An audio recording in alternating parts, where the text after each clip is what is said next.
রাস্তার বাঁকটা কেমন দেখো, পুরো একদম বেঁকে গেছে ওই দিকে।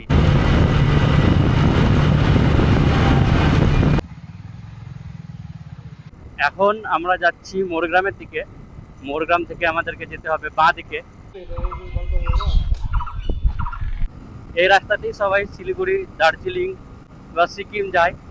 পেট্রোল পাম্প, এখন আবার পেট্রোলের খুব সমস্যা।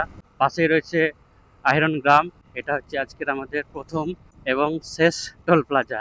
মনে হচ্ছে যেন ঢিল মেরে পেরে এক ব্যাগ আম ভরে নিয়ে যায় বাড়িতে। Good morning everyone. এখন ওই সকাল 7টা মতো বাজে। আর আজকে আমি আমার বাড়ি থেকে মুর্শিদাবাদের আর একটা ঐতিহাসিক জমিদার বাড়ি, নিমতিতা জমিদার বাড়িতে ঘুরতে যাবো ছোট্ট একটা বাইক রাইড করে। আমার এখান থেকে নিমতিতা জমিদার বাড়ির দূরত্ব হচ্ছে 55 কিলোমিটার। সেই জমিদার বাড়ির পাশে পদ্মা নদী আছে, তারপর বাংলাদেশের বর্ডার আছে। চলো রেডি সেডি হয়ে একদম ঘুরে আসি, তোমরা আমার সঙ্গে থাকো।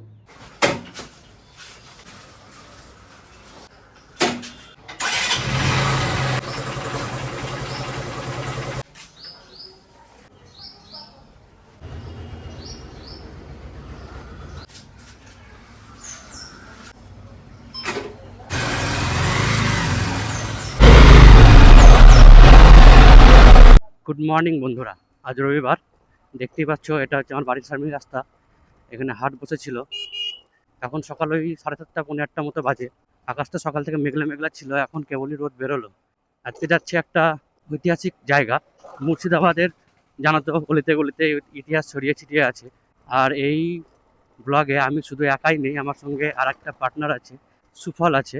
তো তোমাদের সঙ্গে ওকেও পরিচয় করিয়ে দেবো। আগে মেন রোডে উঠি, ওর জন্য একটু ওয়েট করতে হবে, ও বেরোচ্ছে বললো। সুফল চলে এসছে বন্ধুরা। আসতেও মোটামুটি 2 মিনিট লেট করেছে। যাই হোক, 8টায় আমাদের মিট আপ করার কথা ছিল, সেখানে 8টা 5 হয়ে গেল। তার জন্য আর আমরা দাঁড়ালাম না, একদম ট্রেনে বেরিয়ে যাচ্ছি। আমরা এখন স্টেট হাইওয়ে 112তে আছি। 112 থেকে উঠতে হবে আমাদেরকে প্রথমে মোরগ্রামে, তারপর সেখান থেকে আমাদের রাস্তা ভাগ হবে। আমাদের এদিকের মাঠের ধান সব পেকে গেছে, 2-4 দিনের মধ্যে সব তোলাতুলি শুরু হবে। খুব রোদ না হলেই ভালো, এরকম আবহাওয়া থাকলে ভালোই হয়। আর যাতে বৃষ্টিটাও না হয় সেটাও চাইবো, কেননা একটা জমিদার বাড়ি যাচ্ছি, বৃষ্টি হলে সেটা অনেক পুরাতন, তো মানে এই সাপ টাপ সব বেরিয়ে আসবো, একটা ভয়, পোকামাকড় এসব জাতীয় জিনিস। রিসেন্টলি আমাদের এদিকে রাস্তা ভালো হয়েছে, 2-4 বছর আগে খুব একটা ভালো ছিল না। মাঠের জমির ধান তুলবে মানে এখন তো সব মেশিনে করেই কাটছে, গরুর গাড়ি বা হাতে করে কেউ কাটাকাটি করে না। তখন কিন্তু রাস্তায় প্রচুর কাদা উঠবে, যেমন এদিকে দেখতেই পাচ্ছ কাদা উঠে গেছে কিছুটা।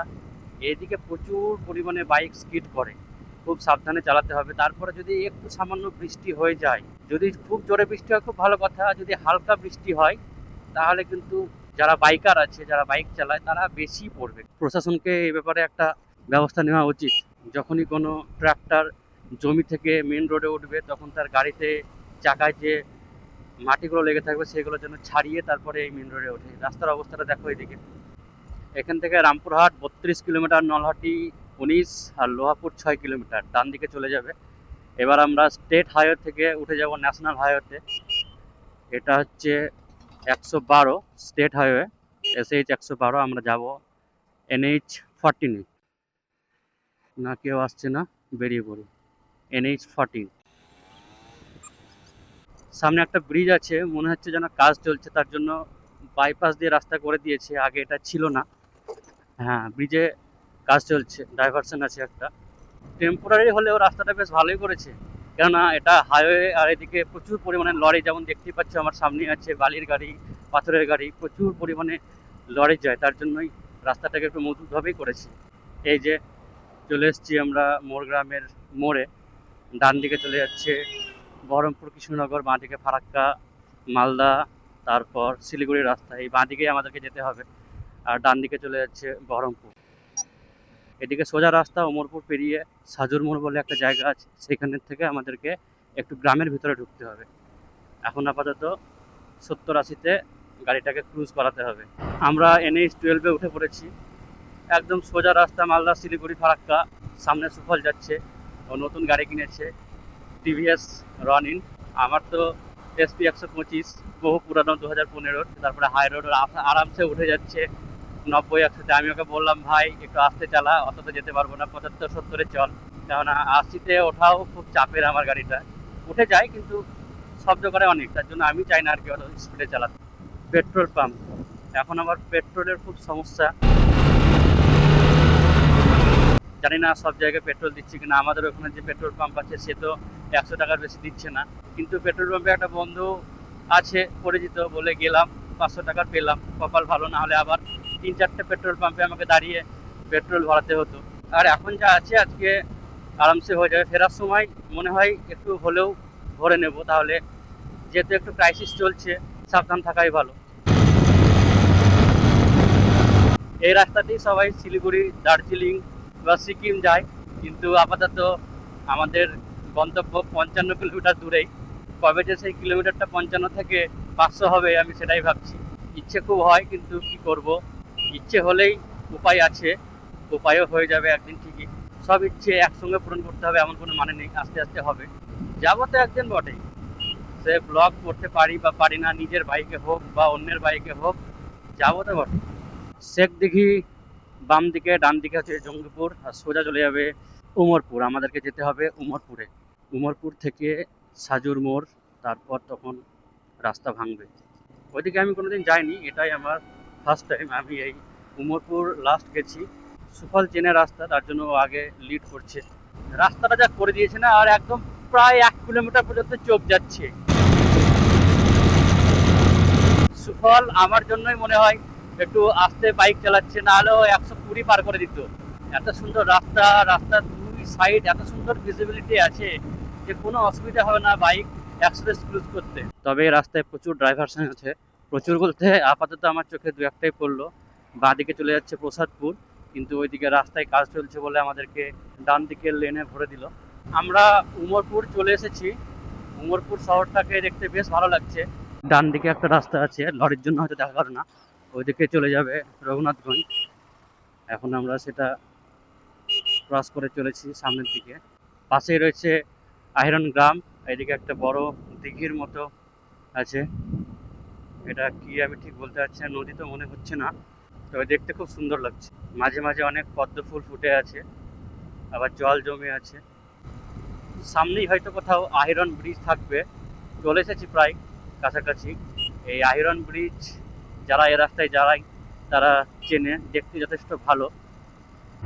রাস্তার বাঁকটা কেমন দেখো, পুরো একদম বেঁকে গেছে ওই দিকে। এখান থেকেই ওই রাস্তাটা দেখতে পাচ্ছি, একদম ইউ শেপের বাঁক নিয়েছে।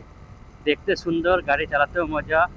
সব থেকে বড় কথা, রোদ্দুর নেই, যেরকম রোদ্দুর হওয়ার কথা ছিল বা ভাবছিলাম হবে। একটু আগে ওয়েদার রিপোর্টও দেখে এসেছি বাড়ি থেকে বেরোনোর সময়, সেরকম রোদ কিন্তু নেই। আছে হালকা মৃদুমন্দ, মানে মেঘের ফাঁক দিয়ে যতটুকু রোদ আসা সম্ভব ততটুকুনি। আর এই চারিপাশে রয়েছে গাছপালা। এখান থেকে ধুলিয়ান আর 18 কিলোমিটার, ফারাক্কা প্রায় 30 কিলোমিটারের কাছাকাছি, কিন্তু অত দূর আমরা যাব না। আমরা চলে এসেছি আইরন ব্রিজের কাছে, সামনেই চলে এসেছে আইরন ব্রিজ, আর সুফল দাঁড়িয়েছে। তো আমরা আমাদের বাড়ি থেকে প্রায় 43 কিলোমিটার চলে এসেছি। পিছনেই দেখতে পাচ্ছ আয়রন ব্রিজ। আমরা এখানে একটু রেস্ট করছি। আর ওই যে বললাম আমার সঙ্গে সুফল এসছে, সুফল একটু ছবি টবি তুলছে, আর ওর ভিডিওর জন্য কিছু শ্যুট করলো। এখান থেকে বেরিয়ে যাব, একদম গিয়ে দাঁড়াবো হচ্ছে ওই নিমতিতা রাজবাড়িতে। তার আগে কোনো জায়গায় দাঁড়াবো না, চলো নিমতিতা রাজবাড়িতে গিয়ে দেখা হচ্ছে।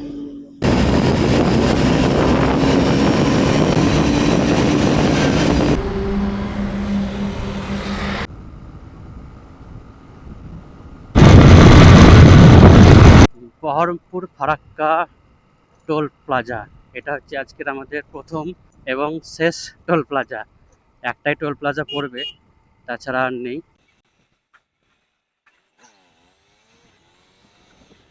তবে টোল প্লাজাটার নাম কি আমি ঠিক দেখতে পেলাম না, শুধু লেখা আছে বহরমপুর ফারাক্কা টোল প্লাজা।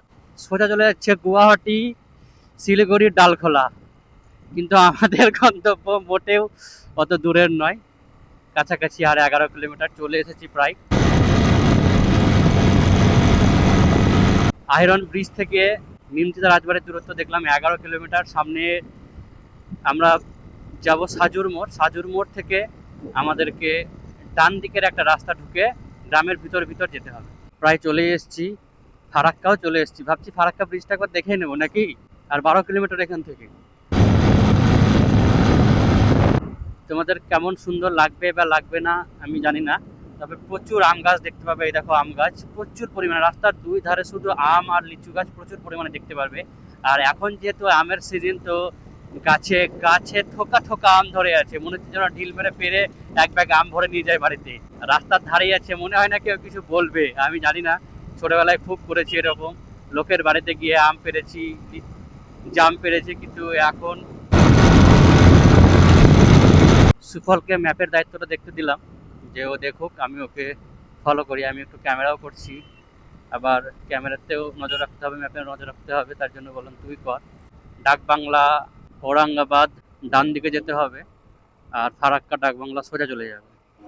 আর বাঁ দিকে একটা গ্রাম পড়ছে, সেটা হচ্ছে আমুহা। খুব সুন্দর একটা নাম, আমুহা, মানে আমের গ্রাম, তার জন্য আমুহা।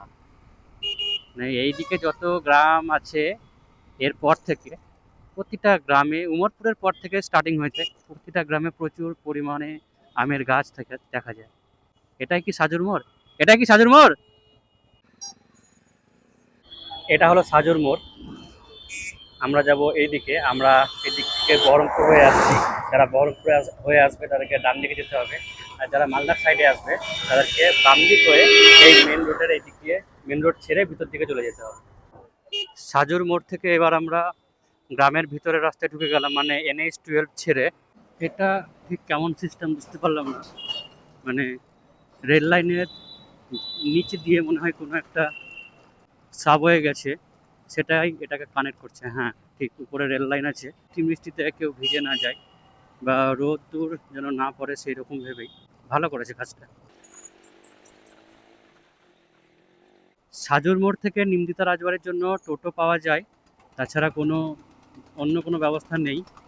10 থেকে 20 টাকার বিনিময়ে আশা করি পৌঁছে দেবে, তার থেকে বেশি ভাড়া হওয়ার কথা নয়। এটা হচ্ছে BSF ক্যাম্প। এইদিকে রেকর্ডিং করা যায় না, মানে ক্যাম্পের ভিতর সাইড নয়, এটা আউটসাইড। সামনেই ওখানে দেখছে ওটা গঙ্গা, গঙ্গার ওপারে হচ্ছে বাংলাদেশ। আমরা প্রায় চলেই এসেছি, আর একটু গিয়েই হয়তো রাজবাড়িটা পেয়ে যাব। পাশেই ক্যাম্প আছে, ক্যাম্পটাও দেখলাম। ক্যাম্পের ওই দিক দিয়ে একটা রাস্তা ছিল, কিন্তু BSF ক্যাম্প যেহেতু আছে সেহেতু ওই মানে গলির মতো যে রাস্তাটা আছে ওটা বাঁশ দিয়ে বন্ধ করে দিয়েছে, ওইদিকে আমরা যেতে পারলাম না। তো আমরা চলে এসেছি রাজবাড়ির সামনে। এই হচ্ছে রাজবাড়ি, সরি জমিদার বাড়ি। এটা অ্যাকচুয়ালি রাজাদের বাড়ি নয়, এটা জমিদার বাড়ি। আমি এখন রাজবাড়ির পিছনের দিকে আছি, সামনের গেটটা খুঁজে পেলাম না। আপাতত পিছন দিকটা একটু এক্সপ্লোর করি। সামনে মানে পিছনে একটা ছোট্ট সুড়ঙ্গের মতো আছে, আর এভাবে যদি চলতে থাকে তাহলে বেশি দিন নেই, খুব তাড়াতাড়ি এটা পুরোপুরি মাটির সঙ্গে মিশে যাবে।